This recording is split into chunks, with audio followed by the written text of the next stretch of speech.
What's going on, everybody? Welcome back to the channel. So I will be making schedule predictions for every single Power 5 team in college football for this upcoming season.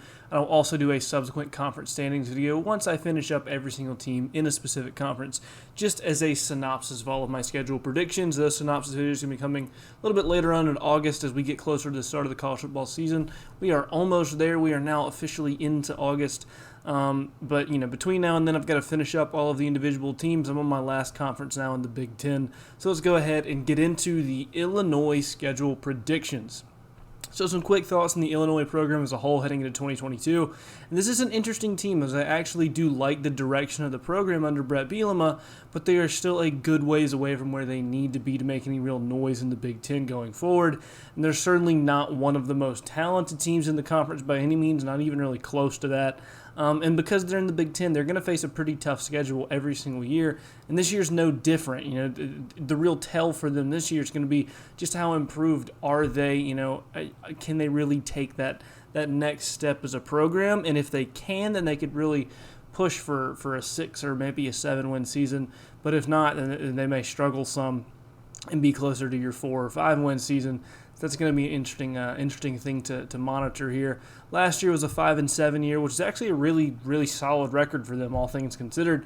And it features some big wins. I mean, they had a 9 overtime win over Penn State. They beat Nebraska. They beat Minnesota. But it was also full of some bad losses, UTSA being the worst one. They lost to UTSA at home. But the year ended up decently well for them at 5-7 under Bret Bielema. It's not outstanding by any means, but for Illinois and where they are as a program and as a team, 5-7 is a respectable record for them. I think this year features a slightly tougher schedule. And while their team, I think, may end up being slightly improved, I think improving on last year's record may be a really tough ask because it's going to require them both to handle all of those teams that they probably should beat and that they are better than, and they're going to have to snag a few upsets along the way.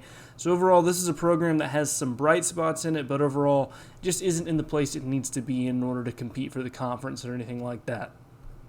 So let's talk about some opponents who just don't have much of a chance of beating them, barring some level of catastrophe. There are two of those teams for Illinois. They are Wyoming and Chattanooga. If they lose either of those games, I mean, everything's off the table at that point. Those are two absolutely must-win games. They should be perfectly fine. So the first game we are going to talk about is coming in week 1, because they actually play here in week 0. They play Wyoming. So on a Friday in week 1, they go on the road at Indiana. And this is a huge one for early on in the year. Both of these teams, I think, are in the same general realm of talent, and they're both in the same kind of place as a program in a lot of ways. This is going to be a huge win for both programs if they, for whoever gets it. It's a game that they really need to get to get the momentum going and get the season in the right direction. It's on the road here for Illinois. But I think they're a little bit better team than Indiana. They do get that week 0 really game out of the way against Wyoming, get them a little bit of a head start getting in here. And I really like what Bielema's doing. It's going to be a really close game, going to be a toss-up either way. Not a game that there's a clear tell on in either direction. I'm going to go with Illinois to get a win there. I don't know if you would really consider that an upset or not. Like I said, the teams are really evenly matched. But I'm going to go with Illinois there, even though they are on the road, to get a big win there. In their second game of the year. Next game up is Virginia, and they get Virginia at home, but Virginia is a tough team now. They're not an outstanding team. They're in a year 1 head coach and things like that. But their program's in a better spot than Illinois' at this point. They have more talent on the roster overall, and I think they're going to end up being a better team than Illinois heading into this year.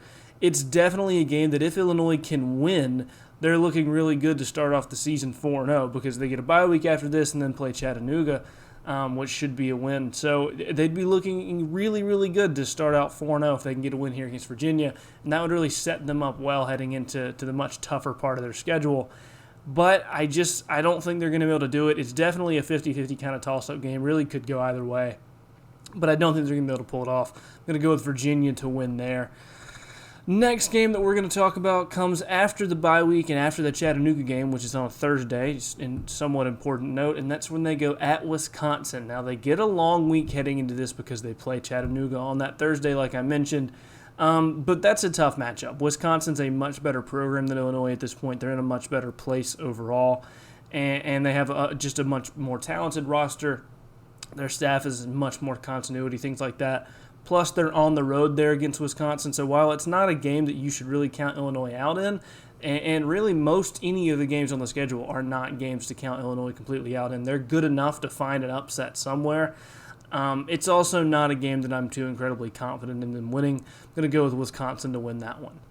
Then they follow that up by hosting Iowa, and this is another one where, similar to the Wisconsin game, they're definitely the inferior team of the two, but it's not by such a huge degree that they don't have a chance in it by any means. I still don't really like their chances, though. Iowa is always incredibly well coached. Kirk Ferentz does a great job there. So I'm going to go with Iowa in that one, even though Illinois gets them at home. It's just an example of a team that's just in a much better spot than them right now. Follow it up with another really similar game there against Minnesota, and they get Minnesota at home as well. And this is one where you could maybe see an upset, but it would be just that. It would be an upset. It's one where I think Minnesota is similarly just in a better position as a program and a team right now. And they're gonna be favored here. They should be favored here, and really Minnesota should win this game. It's one that I kind of have gone back and forth on a little bit as maybe being a good chance for Illinois to find an upset, but I really don't think they're going to be able to pull it off there. I'm going to go with Minnesota to win in that one. Then they get another bye week because they play that week 0 game. They get 2 byes on the schedule. And this one heads into a really, really important game, and that is at Nebraska. Now, Nebraska, a team that is probably a little bit better than Illinois at this point, but not by much. They're very close. They're really closely matched up. And it's one that Nebraska is really going to have. They're on the road there, but Illinois really is going to need this one too, especially if they want to push for a bowl game or even just matching last year's record. This is when they really are going to need. They're going to have this one. They're coming off a bye week heading into it. It's going to be a huge game for the season. It's going to be really, really tightly contested. Should be a really close game. I think even with the bye week, though, I think Nebraska's in a better spot, and I like the team a little bit better. Probably the closest pick on the schedule for me, though, one that is really hard to pick either way. I'm going to go with Nebraska. Definitely, though, a game Illinois should really look to win, and if they can find a way to win, it can really help their season and their record as a whole. Follow that up by hosting Michigan State, and this is one where they don't have a great shot in. Michigan State's going to be a better team than them next year. They've got more talent, and their program's in a much better spot at this point. So it's one where, again, Illinois, in all of these games, they have a chance. They're not to be taken lightly or counted out. And under Bielema, we know they're going to be very physical, and they're going to fight hard. They're going to play hard-nosed football. But they're just not, their roster just isn't there yet. Their roster isn't ready to take on a Michigan State and be expected to win. Now, they absolutely can and get an upset, but I'm going to go with Michigan State. They're just the better team to this point. Follow that up with Purdue at home, and this is a similar situation. Purdue is just currently a better roster than them. Now, it's one where they could, again, definitely get a win. Probably a better chance at getting a win here than against Michigan State. This one's probably about even with the Minnesota one in that it's a very close matchup. And Illinois does get them at home, which is a big help. But again, Purdue at this point is just in a better situation. I'm going to go with Purdue here. And then they go on the road at Michigan, and this is probably the toughest individual game on the schedule, if we're being honest. This is the one where I give them the least chance to win. They're in a very hostile road environment, and they're up against the returning Big Ten champs in Michigan. And Michigan's going to be very good once again. They may not be quite as good as last year, but they're going to be very good once again. So a game where Illinois probably doesn't have much hope in that one either. Going to go with Michigan there. And then they round out the season on the road against Northwestern. And Northwestern, I think, is about as even with Illinois as you can come. I would go slight edge to Illinois just roster-wise and with their, with the direction of the program. But Northwestern isn't an easy out. They've been a little bit down in the last year or so, but they're not an easy out by any means, and they're not a team to be disregarded. But going to go with Illinois to get a big win there to round out their season on the road. Again, I just like the positioning of the program a little bit better. I think they're a little bit more talented. And there's a lot of these games like the Northwestern, Purdue, Nebraska, Minnesota, a lot of those games where it's kind of a toss-up, and I've gone against Illinois in most of them. So I'm going to go in their favor here, give them a good win against Northwestern. So that would make Illinois 4-8 on the year, which is admittedly a little disappointing, and it is a slight step back from last season's 5-7 record. But they get Nebraska on the road this year. Last year they got them at home, and they got them in week 1. last year, which I think helped them a lot. And I think Nebraska is going to be improved. Last year, they also got that big 9 overtime upset over Penn State, and I don't think they're going to have another game like that this season. You can't predict those kinds of crazy upsets. And I think Minnesota is going to be improved as well, which is another upset win that they found in a 5-point win there, a very close game. So while I do think that they'll be able to make sure not to lose to a UTSA type of team like they did last year by taking care of the Wyoming and the Chattanooga games, I don't think they're going to be able to get the same upsets that they got last year, because they did get a couple last year.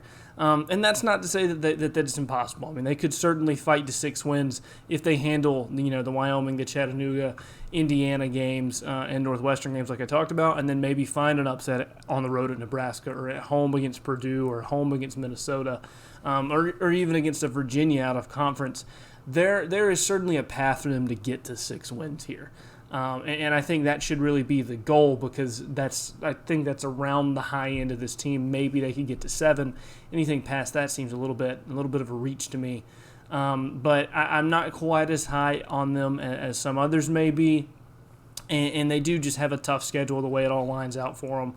And with a lot of toss-up games. So anything between 4 and 6 seems pretty realistic to me, as they're definitely one of the bottom teams in the conference, but they have enough upside to push for a bowl game appearance if things fall their way, if they can find an upset here or there. But yeah, got them at 4 and 8 for this one. Anyway, though, that'll do it for this one. Let me know down below in the comment section where you guys agree and or disagree with me on the Illinois schedule in 2022. Tell me what record you think they're going to have next year and who, if anybody, they're going to lose to. Also, if you've made it this far in the video, be sure to go ahead and leave a like, because it does help out the channel tremendously. Lets me know you're enjoying this kind of content. And subscribe for more college football content in the future. I've finished the SEC, ACC, Big 12, and Pac-12 at this point. Got the Big 10 coming up now, so be on the lookout for that stuff. Check out some of the old stuff if you haven't. Thank you all so much for watching. I'll see you guys next time.